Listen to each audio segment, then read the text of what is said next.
తెలంగాణ మంత్రివర్గంలోకి కొత్తగా ముగ్గురు మంత్రులు చేరి 3 రోజులవుతున్నా ఇప్పటివరకు శాఖలు కేటాయించలేదు. మంత్రుల శాఖల విషయంపై జోరుగా చర్చ జరుగుతోంది. ప్రతిపక్షాలు సైతం విమర్శలు ఎక్కుపెడుతున్నాయి. కాంగ్రెస్ పార్టీలో ఏ ఇద్దరు నేతలు కలిసినా ఇదే అంశాన్ని చర్చించుకుంటున్నారు. నిన్నటి వరకు కేబినెట్లోని మంత్రులందరి శాఖల ప్రక్షాళన జరగనుందనే ప్రచారం జరిగింది. మంత్రి ఉత్తమ్ కుమార్ రెడ్డిని ఆల్ ఆఫ్ సడన్ గా ఢిల్లీకి పిలిపించేసరికి శాఖల అంశం మరింత జోరందుకుంది. కానీ ఈ రోజు సీఎం రేవంత్ రెడ్డి చేసిన కామెంట్స్ అందుకు భిన్నంగా ఉన్నాయి. తన దగ్గరున్న శాఖలనే కొత్త మంత్రులకు కేటాయిస్తామంటూ చెప్పుకొచ్చారు. ఇంతకీ మంత్రుల శాఖల విషయంలో పార్టీ అధిష్టానం ఏం ఆలోచన చేసింది? ఫైనల్ గా ఏం నిర్ణయం తీసుకోబోతోంది? Watch this story. 3 రోజులైనా వారికెందుకు ఇంకా పోర్ట్ఫోలియోలు లేవు? అసలు ఈ గందరగోళం ఎందుకు? తెలంగాణలో క్యాబినెట్ రీషఫుల్ తప్పదా?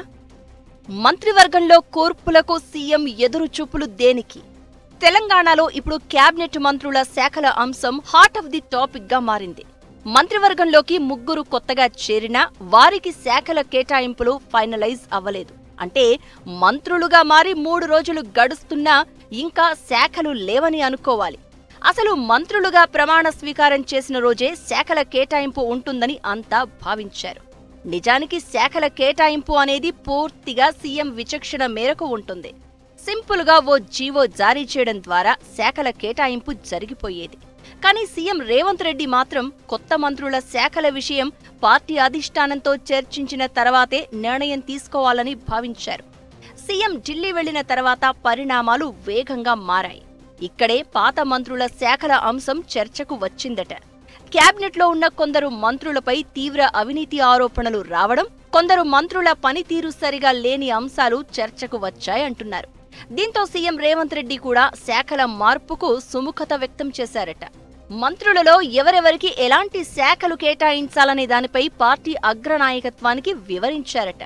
పార్టీ అధిష్టానం సైతం ప్రధానంగా 2 మంత్రుల వద్ద ఉన్న కీలకమైన శాఖలను ఎట్టి పరిస్థితుల్లో మార్చాల్సిందే అని భావించిందట. ఆ 2 శాఖలు నిర్వహిస్తున్న మంత్రుల చర్యలతో పార్టీకి డ్యామేజ్ అవుతోందని భావిస్తోందట.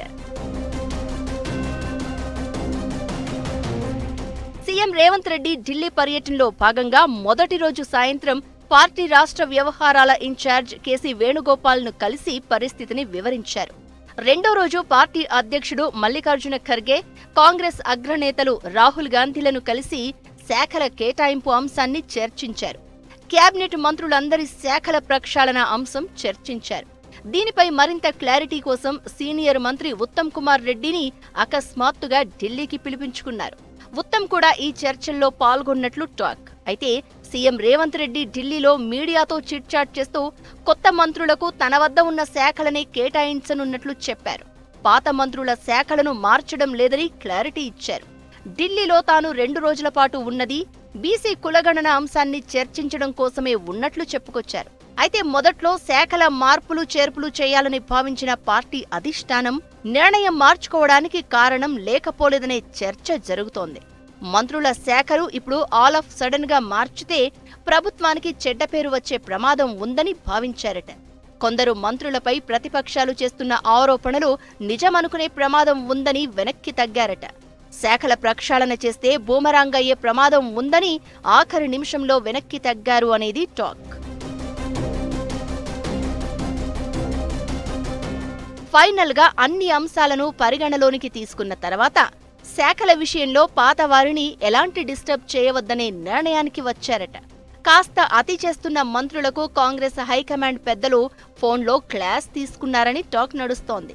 చెప్పినా వినకుండా ఇదే తరహాలో వ్యవహరిస్తే క్యాబినెట్ నుంచి నిర్దాక్షిణ్యంగా బయటకు పంపించాల్సి వస్తుందని మాస్ వార్నింగ్ ఇచ్చారు అంటున్నారు.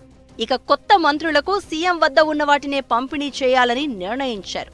ప్రస్తుతం ముఖ్యమంత్రి రేవంత్ దగ్గర హోం, విద్యాశాఖ, మున్సిపల్ శాఖ, న్యాయశాఖ, ఎస్సీ ఎస్టీ మైనారిటీ, గనుల శాఖ, స్పోర్ట్స్ అండ్ యూత్ సర్వీసెస్, కార్మిక శాఖ, పశు సంవర్ధక శాఖలు ఉన్నాయి. వీటి నుంచే కొత్త మంత్రులకు కేటాయించడం ఖరారైంది. సో మొత్తం మీద అలా పాతవారి జోలికి వెళ్లకుండా కొత్త వాళ్లకి ముఖ్యమంత్రి దగ్గరున్న శాఖలనే కేటాయిస్తారని దాదాపుగా నిర్ధారణైంది. ఇక ఎవరికి ఏ శాఖ దక్కనుంది అనే అంశమే కొత్త చర్చకు దారితీసేది. చూద్దాం.